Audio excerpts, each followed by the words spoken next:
Hello friends, मैं एक बार फिर से उपस्थित हूँ एक नई कहानी के संग जिसका नाम है सीईओज स्वीट गर्ल। दोस्तों, इसके पहले वाली भी कहानी मैं अवश्य पूरी करूँगी, तो प्लीज़ अपना साथ बनाए रखें। और मैं 2 दिन कहानी अपलोड नहीं कर पाई क्योंकि मेरी बेटी की तबीयत ठीक नहीं थी, इसलिए। चलिए शुरू करती हूँ नई कहानी का पहला भाग। दोपहर के करीब 2 बज रहे थे। एक कमरे में बेड पर एक 21 साल की लड़की पेट के बल सोई थी। सो क्या रही थी, बस वो अपने ऊपर कंबल खींच लिया था और यूं ही आंख बंद किए हुए लेटी थी। तभी कमरे में एक महिला आई और उसके ऊपर से कंबल हटाते हुए कहा, आंचल, चलो उठो। और यह क्या हाल बना कर रखा है तुमने अपना? अरे पूरे 15 दिन हो गए तुम्हें। ना तुम कमरे से बाहर निकल रही हो, ना ढंग से खाती पीती हो, ना किसी से कोई बातचीत। बस उसकी याद में आंसू बहा रही हो, रोए जा रही हो। अरे और कब तक उसकी याद में यूं ही पड़ी रहोगी? आंचल ने कोई जवाब नहीं दिया। उस महिला ने फिर कहा, आंचल बेटा, उठ जाओ। मॉम, प्लीज़ मुझे फ़िलहाल अकेला छोड़ दीजिए। माँ समझ गई, वह इतने जल्दी सच्चाई स्वीकार नहीं करने वाली। तब कुछ देर यूं ही चुप खड़ी रह गई और उसके पास बैठ गई और उसका सिर अपने गोद में रख लिया और फिर सिर को सहलाते हुए बोली, बेटा, कोई अगर हमें छोड़कर चला जाए तो उसके बिना दुनिया रुकी नहीं रहती, या उसके भरोसे हम बैठे नहीं रह जाते। उसे भूल कर आगे बढ़ते हैं। उसने गलत किया, पर पर तुम्हें क्या करना चाहिए? उसकी यादों में रो रो कर यूं ही अपनी लाइफ खराब कर देगी, जीवन बर्बाद कर लोगी। तुम कह रही हो मुझे अकेला छोड़ दो। छोड़ दूंगी तो फिर मैं और तुम्हारा भाई कहाँ जाएंगे? माँ प्लीज़। वह आगे और कुछ बोलती उससे पहले ही माँ ने फिर कहा, देखो बेटा, मैं बहुत उम्मीद लगाकर तुम्हें शहर भेजा पढ़ाई के लिए, ताकि तुम ठीक ठाक पढ़ाई कर लो, अच्छी पढ़ाई कर लो, तो तुम्हारे साथ थोड़ा हमारी ज़िंदगी भी अच्छी हो जाए। लेकिन देखो, शहर जाकर पढ़ाई करके अपने पैरों पर खड़े होने की बजाय तुमने अपना क्या हाल बना लिया। चलो उठो, फ्रेश हो जाओ, खाना खा लो और अपने शहर में ही कोई नौकरी ढूंढो बेटा। बहुत ज़रूरी हो गई है नौकरी करना। माँ सुनीता जी ने कहा तो आंचल ने आंखें खोलकर माँ की तरफ देखा। माँ ने हाँ में सिर हिला दिया। हाँ बेटा, उठो।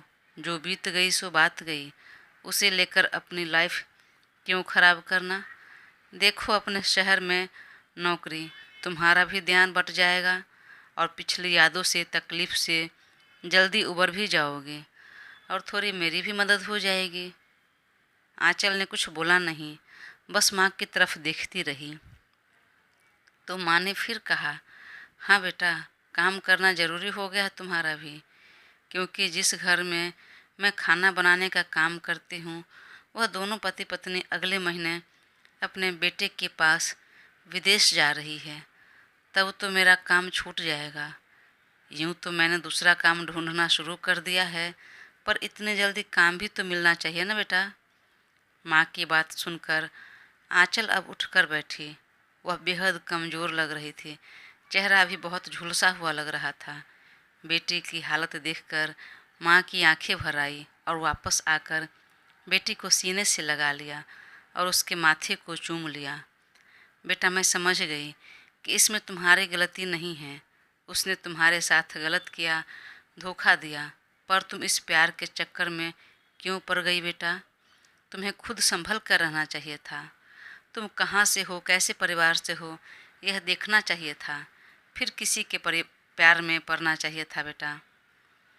भले ही दुनिया कितना आगे हो जाए, पढ़ लिख ले, लेकिन अभी भी लोगों की सोच वही है। प्रेम के लिए भी हैसियत देखते हैं बेटा, दिल नहीं। चलो अब इस सब से निकलो और फटाफट अपने लिए कोई काम देखो। अब वापस दिल्ली नहीं जाना, बड़े शहर नहीं जाना, तो अपने ही शहर में देखो बेटा। आंचल ने माँ की तरफ देखकर धीरे से मुस्कुराते हुए कहा, हाँ मम्मी, मैं ढूंढती हूँ जॉब। तब माँ ने उसके सिर पर हाथ फेरते हुए कहा, ये हुई ना बात, चलो अब जल्दी से फ्रेश होकर आ जाओ। तब तक मैं तुम्हारे लिए खाना लेकर आती हूँ। और हाँ, अब चेहरे पर यह उदासी दिखाई नहीं देनी चाहिए। आंचल ने हाँ में सिर हिला दिया। तब माँ चली गई रसोई में उसके लिए खाना लाने और वह अपना कपड़ा लेकर चली गई बाथरूम में नहाने के लिए। तब तक माँ ने उसके लिए 2 पराठे और सब्जी ले आई। बाथरूम में नहाते नहाते आंचल के दिमाग में माँ की कही बातें गूंजने लगी। माँ बिल्कुल सही कह रही है। मुझे पिछली यादों और बातों से निकलना होगा, आगे बढ़ना होगा, कुछ करना होगा अपने लिए, परिवार के लिए। सही तो कह रही है माँ। कितनी उम्मीद से उन्होंने पाई पाई जोड़ कर मुझे शहर भेजा पढ़ने के लिए, पर मैंने, खैर जो हुआ सो हुआ। अब मुझे अपनी फैमिली के लिए कुछ करना है और उसके लिए मुझे मेहनत करनी होगी, बहुत मेहनत करनी होगी। मन ही मन बोलकर वह झटपट चेंज कर कमरे में आई। अब उसका चेहरा काफ़ी फ्रेश लग रहा था। एक नया जोश चेहरे पर दिख रहा था, जिसे देखकर माँ को भी अच्छा लगा और उन्होंने तुरंत अपना अंगूठा दिखाकर थम्स अप करते हुए कहा, अब लग रही है ना मेरी बेटी पहले वाली, एकदम जोश से भरी हुई। चलो आओ, मैं तुम्हें अपने हाथों खिला देती हूँ। और पराठे का एक बाइट तोड़कर सब्जी के साथ लेकर बेटी की तरफ बढ़ा दिया। आंचल खाते हुए बोली, माँ अक्षत कहाँ है? स्कूल से आया है कुछ देर पहले, अभी दोस्तों के साथ बाहर गया है खेलने के लिए। उसके स्कूल का फीस भी भरना बाकी है, नहीं भरा है। कल टीचर बोल रही थी। अब वह अगले साल हाई स्कूल में जा रहा है, फिर उसका एडमिशन भी कराना होगा। माँ आप परेशान मत होइए, मैं देखती हूँ अपने ही शहर में कोई जॉब मिल जाए, कम पैसे वाला भी तो कर लूँगी मैं। और फटाफट अपना खाना फिनिश कर वह लैपटॉप खोलकर बैठ गई और ऑनलाइन ही जॉब की वैकेंसी देखने लगी। माँ भी वहीं पास में बैठ गई। उसने कुछ देर तक देखा, पर उसे कुछ समझ नहीं आया। जो नौकरी थोड़ी ढंग की थी वो उसके लिए एलिजिबल नहीं थी, और जिसके लिए वो एलिजिबल थी तो पैसे बहुत कम थे। उसे कुछ समझ में नहीं आ रहा था। तभी उसने मोबाइल लिया और अपनी एक कॉलेज फ्रेंड माही को फ़ोन लगा दिया। हेलो माही, मुझे जॉब की सख्त ज़रूरत है, कोई वैकेंसी है तो बताओ ना। मैंने ऑनलाइन देखा है पर समझ नहीं आ रहा कुछ। रुको, मैं तुम्हें बताती हूँ, मैं 5 मिनट में कॉल बैक करती हूँ तुम्हें। और पूरे 5 मिनट बाद उसने कॉल बैक किया। एक नौकरी है पर्सनल असिस्टेंट की, करेगी क्या? हाँ कर लूँगी, पर उसके लिए क्या एलिजिबिलिटी है ये तो बताओ। वही कम से कम ग्रेजुएट होना, गुड कम्युनिकेशन स्किल और कंप्यूटर का नॉलेज। ठीक है, मैं कोशिश करती हूँ। और हाँ, उसके लिए तुम्हें मुंबई जाना होगा। क्या बात कर रही है, मुंबई? बोलकर उसने तुरंत बगल में देखा तो माँ वहाँ पर नहीं थी। मुंबई? शायद मेरी माँ तैयार नहीं होगी, नहीं जाने देगी। अरे क्यों नहीं जाने देगी? इतनी अच्छी जॉब है, अगर तुम्हें लग गई तो नो डाउट अच्छा पैकेज रहेगा।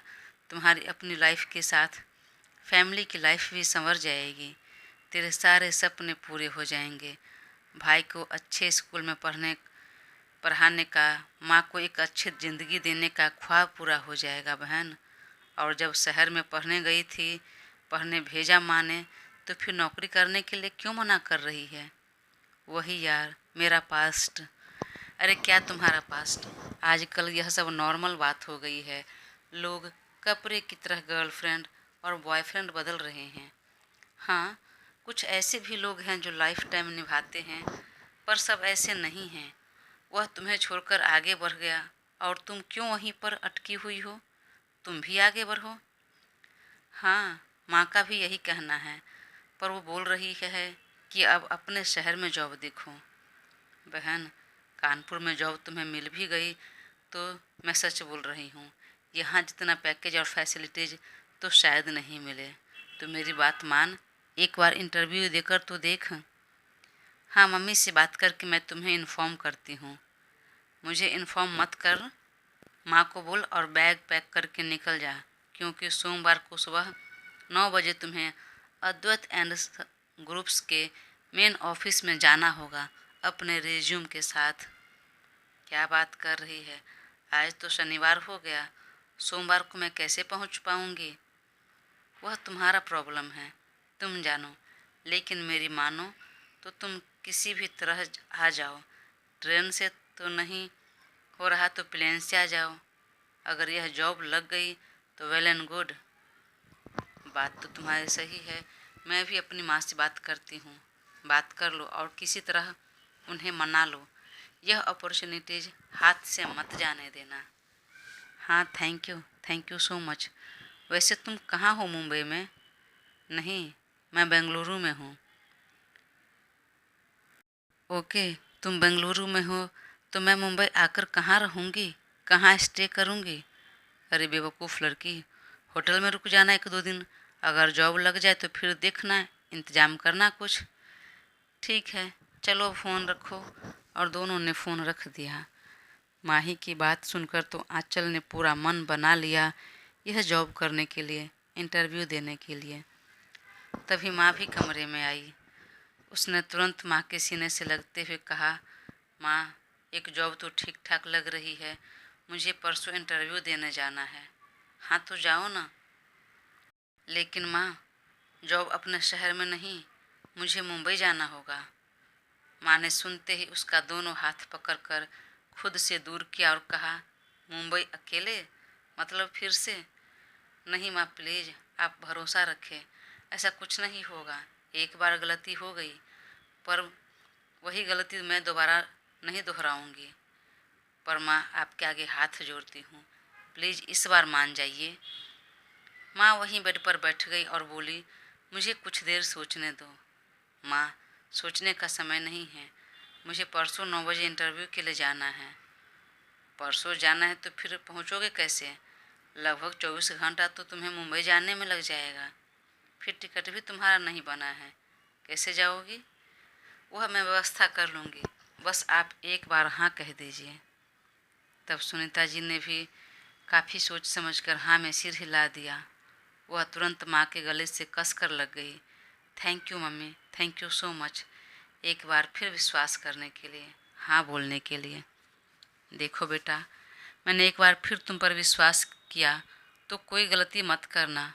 मैं ये नहीं कहती कि किसी से प्यार करना गलत है, दोस्ती करना गलत है, पर अपने हद में रहना, एक लिमिट में रहना, वह क्रॉस मत करना।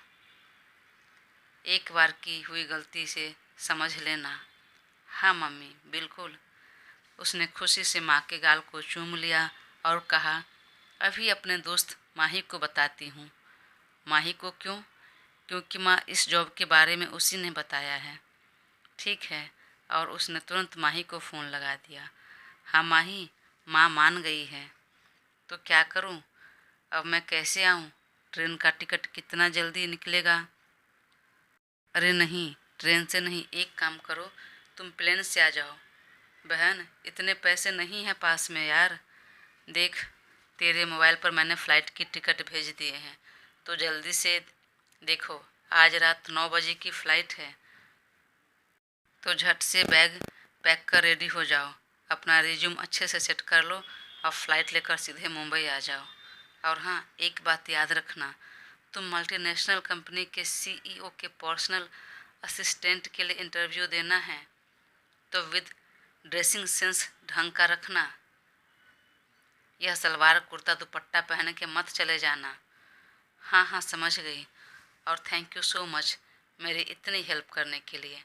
यह बहुत बड़ा एहसान होगा तुम्हारा मेरे ऊपर। अरे बहन, सब वसूल कर लूँगी, बस तुम्हारी नौकरी लग जाए। हाँ हाँ बिल्कुल, बोलकर दोनों ने धीरे से हंस दिया और फिर एक दूसरे को बाय बोलकर फ़ोन रख दिया। पीछे माँ बैठी हुई थी। वह तुरंत माँ की तरफ देखकर बोली, मम्मी, मैं झटपट बैग पैक कर लेती हूँ। माही ने फ़्लाइट की टिकट भेज दी है, कल मॉर्निंग की फ़्लाइट है, मैं कल ही मुंबई पहुँच जाऊँगी। ठीक है बेटा, पर वहाँ रहने की व्यवस्था? मैं 1-2 दिन होटल में रह जाऊँगी। अगर जॉब लग गई तो मैं वहीं किसी पीजी में रहने का इंतज़ाम कर लूँगी। बस यह नौकरी मुझे मिल जाए। ठीक है बेटा। अब माँ भी पूरी तरह रेडी हो चुकी थी। आंचल ने तुरंत कबर्ड के ऊपर से ट्रॉली बैग उतारा और उसमें अपने कपड़े भरने लगी। माँ भी उसकी मदद कर रही थी। तभी धूल मिट्टी से सना हुआ हाथ में बैट बॉल लिए भाई अक्षत भी आ गया। मम्मी, बहुत भूख लग गई है, कुछ खाने के लिए निकाल दो। मम्मी काम कर रही है, तुम खुद हाथ पैर धोकर जाकर खाना निकाल लो। अपना बैट बॉल एक तरफ रखते हुए उसने कहा, कहाँ जाने की तैयारी हो रही है मम्मी? नानी के घर। मुंह बंद रख, जब देखो तब नानी के घर। हाँ, और तो कहीं हम जाते भी नहीं, न नानी के घर के अलावा, तो वहीं याद आएगा ना। मम्मी, इस गर्मी छुट्टी में हम नानी के घर नहीं, कहीं और चलते हैं ना। हाँ ठीक है, बाद में बात करते हैं, फिलहाल जाओ तुम खाना लेकर खा लो, और मैं काम कर रही हूँ वो करने दो। बोलकर फिर से दोनों माँ बेटी बैग पैक करने लगी। कुछ देर में बैग पैक हो गया। माँ कुछ खाने के लिए स्नैक्स भी रख दिए। आंचल मना कर रही थी, पर माँ का दिल हमेशा बच्चों पर लगा रहता है। फिर भी उन्होंने रख दिया। देखो, हर समय बाहर का खाने की ज़रूरत नहीं, यह सब घर के बने हैं, इसे खा लेना जब भूख लगे। तब आंचल ने हाँ में सिर हिलाकर उसे भी रख लिया और अपना रिज्यूम भी रख लिया। कुछ देर में एक जीन्स और कुर्ता पहनकर स्कार्फ डाल लिया और निकलने की तैयारी करने लगी। तब वही खाना खा रहा अक्षत ने कहा, दीदी आप कहाँ जा रही हो? उसने धीरे से कहा, जॉब के इंटरव्यू के लिए जा रही हूँ। भगवान से प्रे करना कि हो जाए, नौकरी लग जाए। तो इस बार सच्ची में मैं तुम्हें कानपुर से बाहर ले जाऊंगी घुमाने, वो भी अपने पैसों से। क्या सच में? बिल्कुल सच में। देखना दीदी, पक्का आपकी जॉब लग जाएगी। और रुको, मैं खाना खा लेता हूँ, फिर आपको छोड़ देता हूँ। स्टेशन मैं भी चलता हूँ आपके साथ। नहीं भाई, मेरे साथ स्टेशन आने की ज़रूरत नहीं, तुम यहीं रहो, माँ का ध्यान रखो। मैं चली जाऊंगी, और मैं ट्रेन से नहीं, फ़्लाइट से जा रही हूँ। वाह, क्या बात है दीदी, फ़्लाइट से? मतलब ज़रूर अच्छी नौकरी लगेगी आपकी। देखो भाई, अभी लगी नहीं है, परंतु अगर लग गई तो तुम्हें भी और मम्मी को भी एक बार ज़रूर फ़्लाइट में बिठाऊंगी। बहन की बात सुनकर अक्षत के मन में भी फ़्लाइट में बैठकर शहर जाने की उम्मीद बंधने लगी। कुछ देर में माँ का पैर छूकर आशीर्वाद लिया और भाई को प्यार का ट्रॉली बैग खींचते हुए बाहर निकल गई। और घर के बाहर टैक्सी उसने बुला लिया था, तो वह उसमें बैठ गई। फिर माँ और भाई को बाय करते हुए चली गई। माँ की आंखों में जहाँ आंसू आने लगे, वही भाई के आंखों में अनेकों सपने दिखने लगे। दूसरी तरफ मुंबई का एक आलीशान विला, उसके एक कमरे में एक नौजवान लड़का, जिसकी उम्र करीब 27 साल की थी, लैपटॉप पर काम कर रहा था। वह छोटे बाजू वाला वाइट टी शर्ट और खाकी कलर का घुटने तक की लंबाई का निक्कर पहने हुआ था। वह अपने काम में इस कदर खोया था कि बाजू में रखी चाय उसकी ठंडी हो चुकी थी। कुछ देर बाद एक महिला कमरे में आई और ज़रा नाराज़ होकर बोली, बेटा क्या है यह, आज छुट्टी है आपकी, फिर भी इतना घुसे हो काम में। अरे थोड़ी देर अपने परिवार के लिए भी समय निकालो, उसके साथ भी समय बिताओ। हर वक्त काम काम, सिर्फ काम। देखो, आपकी चाय भी ठंडी हो गई। अब उस लड़के ने नज़र उठाकर देखा और कहा, सॉरी मॉम, वो काम ज़रा ज़्यादा हो गया, पर डोंट वरी, नेक्स्ट वीकेंड से पूरा समय सिर्फ आपके लिए और डैड के लिए। और प्लीज़ मॉम, ये चाय गर्म कर दीजिए ना। नहीं, चाय दोबारा गर्म करने पर ख़राब हो जाती है, या तो ऐसे ही पी लो, वरना छोड़ दो, मैं दूसरी चाय बनवा देती हूँ। नहीं मॉम, रहने दीजिए, मैं यही चाय पी लेता हूँ। ठीक है, और जल्दी चलिए, गार्डन में सब बैठे बातें कर रहे हैं, आपके पापा बुला रहे हैं। बस 10 मिनट में आ रहा हूँ मम्मा। और फिर तुरंत अपने मैनेजर को कॉल लगा दिया। हेलो समीर, यह असिस्टेंट का क्या हुआ? यस सर, मैंने वैकेंसी डाली थी, बहुत सारे रिज्यूम भी आए हैं और मैंने मंडे को सुबह 9 बजे का इंटरव्यू के लिए टाइम फिक्स कर दिया है और इंटरव्यू आपको ही लेना है। ओके ठीक है, पर देखना जो भी फ्रेशर हो, जिसको काम करने का कोई एक्सपीरियंस ना हो, उसका रिज्यूम एक्सेप्ट मत करना। बात कर रहा यह बंदा कोई और नहीं, अद्वैत और ग्रुप्स कंपनी का सीईओ अद्वैत कपूर था। इसे अपने असिस्टेंट पोस्ट के लिए फ्रेशर नहीं चाहिए था। वहीं आंचल एकदम फ्रेशर है, अभी अभी दिल्ली यूनिवर्सिटी से ग्रेजुएशन कंप्लीट करके आई है। आखिर जब दोनों की मुलाकात होगी तो आगे कैसे बात बढ़ेगी, जानने के लिए अपना साथ बनाए रखें और चैनल को सब्सक्राइब कर मुझे ज़रूर सपोर्ट करें। पहले वाली कहानी का अगला भाग कल आएगा। Thank you.